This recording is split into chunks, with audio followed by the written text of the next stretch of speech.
నాటి తీవ్ర కరువు పరిస్థితుల నేపథ్యంలో ప్రజలకు తన వంతుగా ఆదుకున్న మహాదాత బుడ్డా వెంకలరెడ్డి జీవితం అందరికీ ఆదర్శనీయమని రాజంపేట ఎమ్మెల్యే ఆకెపాటి అమర్నాథ్ రెడ్డి తెలిపారు. కడప నగరం హౌసింగ్ బోర్డు కాలనీలోని శ్రీ కోదండ రామాలయంలో కలియుగ దానకరుణుడు బుడ్డా వెంకలరెడ్డి జీవిత చరిత్ర పుస్తక పరిచయ సభ ఆదివారం నిర్వహించారు.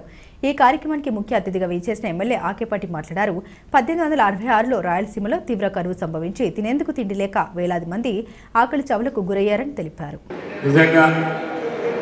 బుడ్డా మన రాయలసీమ ప్రాంతంలోనే స్వతంత్ర ఆ రోజుల్లో సమరయోధులు కావచ్చు, ప్రాణాలు కోల్పోవడం అయితేనేమి, అదేవిధంగా దాతృత్వం అయితేనేమి, ముఖ్యంగా ఒక భారతదేశానికి ఒక ఆదర్శంగా నిలిచిన ప్రాంతం ఇది. నిజంగా ఈ ప్రాంతం నుంచి ఆ రోజుల్లో బుడ్డా వెంకలరెడ్డి గారిని, నరసింహారెడ్డి గారిని, అదేవిధంగా ముఖ్యంగా ఏంటంటే ఈ కార్యక్రమాలన్నిటికీ ముఖ్య కర్త మన పని గారు.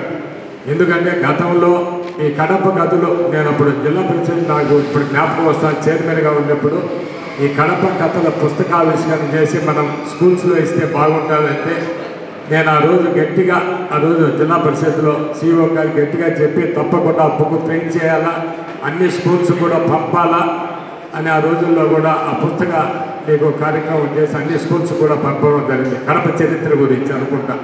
అదేవిధంగా ఇంతకుముందు నరసింహారెడ్డి గారి గురించి కూడా ఒక మీటింగ్ పెట్టారు ప్రెస్ క్లబ్లో. ఆ రోజు పని వాళ్ళ ఈ కార్యక్రమానికి కూడా నన్ను పని మీద తప్పకుండా రావాలన్నా మీరు ఎప్పుడు తప్పకుండా వేరే కార్యక్రమంలో కూడా ఖచ్చితంగా నేను అటెండ్ అయిపోతానని చెప్పడం జరిగింది. నిజంగా గొప్ప వ్యక్తులు, మహనీయులు. వారు భావి తరాల వారికి, ఎందుకంటే భావి తరాల వారికి తెలిస్తే పరిస్థితి లేదు ఇలా చరిత్ర గురించి. ఎందుకంటే వాళ్ళ ఈరోజు ఈ యుగాల్లో ఈ రోజుల్లో చాలా స్వార్థం. ఈరోజు కనీసం ఒక 10 రూపాయలు ఖర్చు పెట్టాలన్నా చూసే పరిస్థితుల్లో అలాంటి గొప్ప మహనీయుల గురించి ఎంతో దాన ధర్మాలు చేసిన వ్యక్తులు, ఎంతోమందికి వాళ్ళకు ఉన్నా లేకున్నా దాంట్లో ఎంతోమంది అలాంటి కరువుల్లో కూడా ఎంతోమంది ప్రాణాలు కాపాడిన వ్యక్తులను మనం నిజంగా గుర్తు చేసుకోవాలా. వారి గురించి 10 మందికి ఈ భావితరాలు వారికి తెలిసే విధంగా దస్తగిరి లాంటి పెద్దలు వాళ్ళు చదువు లేకున్నా కూడా వాళ్ళకున్న పరిజ్ఞానంతో, వాళ్ళకున్న గ్రాంధికం దాంతోనే ఒక పుస్తకం మాదిరి చేసి వాళ్ళ జీవిత చరిత్రను భావితరాలకు తెలిసే విధంగా చేయడం చాలా గొప్ప విషయం.